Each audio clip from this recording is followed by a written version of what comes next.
অনেক দিন যাবৎ ইউটিউবে কাজ করি, নিজের জীবনের গল্প শোনাই নাই, আজকে শোনাবো। অনেক বাইরে বৃষ্টি হয়েছে, আমরা বৃষ্টির পরে বাইরে আসছি, চটপটি খাবো, ফুচকা খাবো আর গল্প শোনাবো।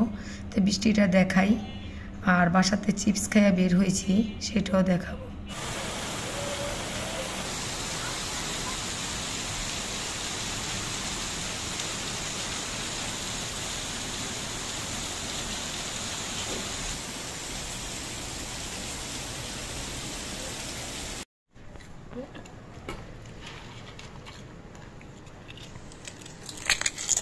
বাইরে বৃষ্টি পড়তেছে।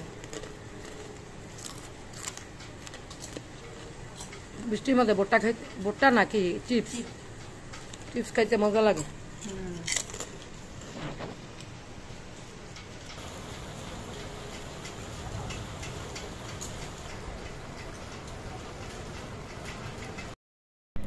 স্বামী নাই, স্বামীটা চলে গেল।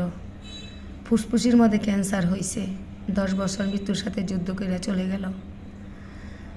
তবে 2টা ছেলে রেখে গেছে, 2টা ছেলের বউর সাথে খুবই ভালো চলছি, খাইছি ফিরছি। তবে আমি বলি একটা কথা, যেই ঘরে বড় বোন আছে, মা আছে, যেই ঘরে ভাই বউ আছে, তোমরা যারা মেয়ে বিয়া দিবা, ছেলে বিয়া করাইবা, এই 3টা জিনিস যাচাই করে লইবা। আমরাও শাশুড়ি হয়েছি, বউদের কপালও চুমা খাইছি, সেই বউগুলা পরামর্শ শুই না। মায়ের একটা পরামর্শ শুনছে চলে গেল, আরেকটা বোনের পরামর্শ শুই না চলে গেল। বড় বোন বলে স্বামী ভালো না, ওইখানে থাকবি না, চলে আয়। যেই সংসারটা আমার চলছিল হাইসা খিলা, নাতিকে নিয়ে আমি অনেক সুন্দর করে পড়ালেখা করাইতেছিলাম, যাই আসি। বউর বোনের সহ্য হয় নাই, আমার ছেলে টাকা কম দেয়, বউ টাকা একটু বেশি দেয়, এই জন্য ছেলেকে বৈশা বৈশা কেন খাওয়াইব, পরামর্শ দিয়া বোনকে নিয়ে গেল গা। এখন আসি বহুত কষ্টে, তারপরও কষ্ট দেখাই না, কারে দেখাবো? স্বামী তো চলে গেল, ছোট ছেলে চলে গেল বউ নিয়ে, আমি আসি হনে একা নাতি নিয়ে। বড় বউটা কী করে পারলো চলে যাইতে, এটুকুই আমার কথা।